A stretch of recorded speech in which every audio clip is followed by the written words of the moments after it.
oge ndị na school gara mejiko na agbato gara shi oge na shangi je shangi ka submit assignment in school afuna shi ebia na Igbo onye isi n'Urugbo anabasara ali odi iko isi na Ukwuani ko shi ya bụ onye Urugbo no na efe be ka shi kuzi maka ni ke ya bụ onye ekewe ya bụ onye Urugbo we so na na amaghị asancha bụ ndị Ukwuani anyị bụ ndị Igbo anyị ndị data not Anioma nation ifere na support also ụbọchị ka anyị nwere our own state maka na ike ruo na emenyi bụ ndị Urugbo anyị ụbọchị na asancha bụ ofu n'ebe isiokwu nọt biko kọshi oge civil war oge ise n'oge nọ bụ civil war in 1967 ndị Urugbo nwere amaghị shine Obiaroko Abe Gasokano Emu Shindelu bụ ndị Igbo shisiri shabagburu mara baso gosi we wacha ko egwu ndụ kwanye shopin shegbo nsa nke jikwucha anyị bụ ndị Igbo biko onye anyị bụ ndị Ukwuani oje gbupụ enyi bere ka ọ na anụ na amaghị ndị Ukwuani ni ndị Igbo bụ ofu anyị n'Urugbo agụ ofu anyị na-eme ekpere na agachi chukwu echichili no ndị be na anụ ọgwụ ka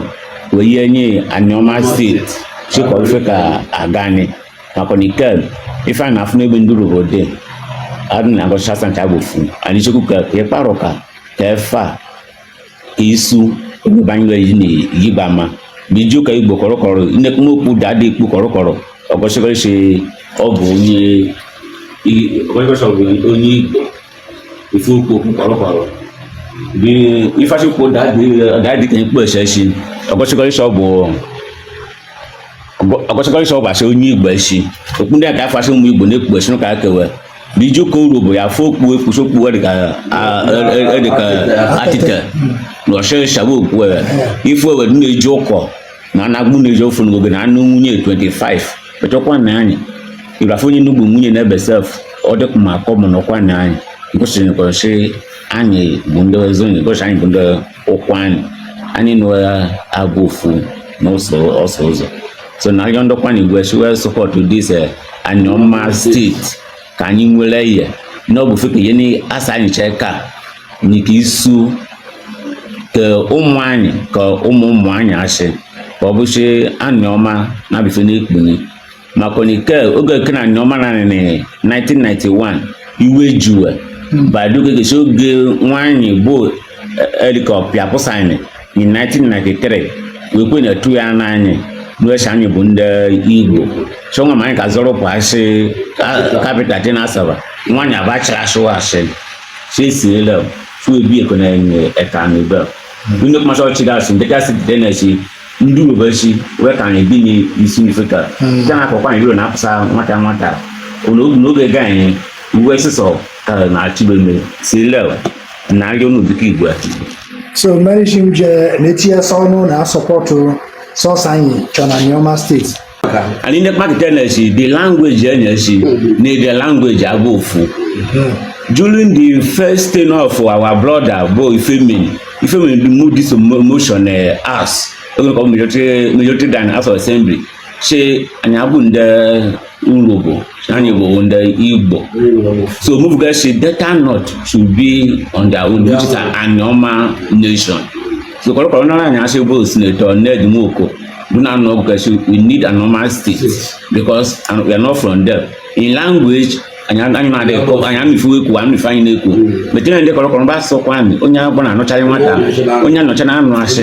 onye Igbo na anụ asị ka ụbọchị anyị jere marriage na Abia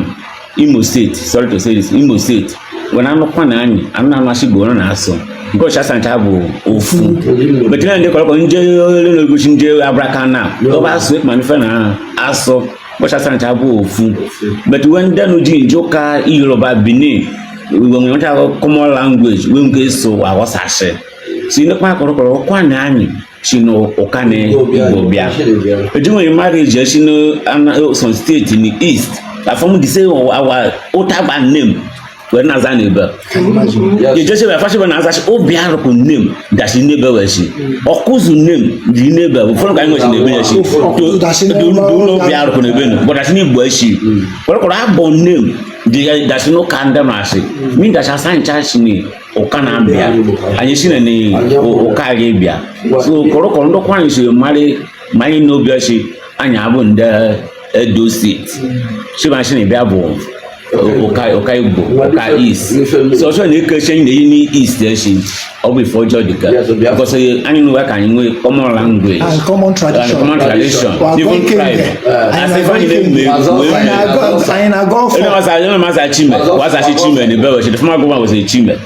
ụfọdụ na-akpacha ọsa ite iwegocha ọsa ite na ụka kewe but ihe nụ ije ọ dị ka afụfe kpọ na ọsa ị na-ebe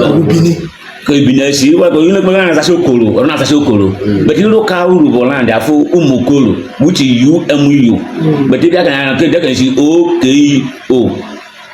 so kọrọkọrọ anyị bụ ndị Igbo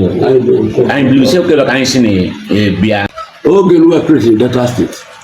I'm so worried about then okay nduru 1991 nduru bụ sị waketi headquarter Delta State Dungele oge na Igbo sport so oge ruo create na ya when na chuo na ado when chekiri sisi do waketi no so wana chi edo one wa bụ nwere one do wa bụ nwere so obo meta create Delta State we need the capital here na Asaba Osaje our family ka anyị ndị Ukwuani help me Igbo ndị Igbo people na don come obere oge ọpịa ejeli ka okwu campaign in 1993 wee mega ife wee ego iji na ihe ego ya after all obemeta Igbo come with the election wachi so ndị Igbo ewere capital ke ndị Igbo were ije gọvanọ ya were go no fa no ya wo gejin wachi create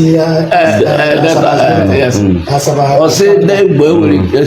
capital ke ndị Igbo ochi were ije gọvanọ sobe ya okido anu afia so they would the election ya shi na bu simple time na gwa ndị ka you see you keep denying your Igbo-ness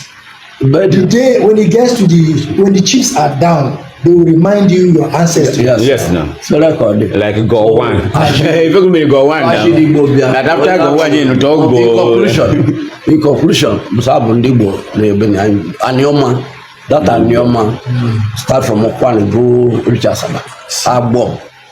Ndokwa is Anyocha, Oshimli, Afaibo, Ndibo no Kana, Bazuna, during the power, local furniture. A good discussion concerning something that have troubled so many Ukwuani people for a very long time. Some of us have thought we're from the east, and some say we are from the west, or Benin area. But today, our brothers have really clarified what I truly believe. And the points they gave, backed everything up. It's common sense something, our culture ties very well with the people from the east, than the people from Benin or the west. So let's stop this in-house fighting that we're not Igbo. The truth is that that's what we are.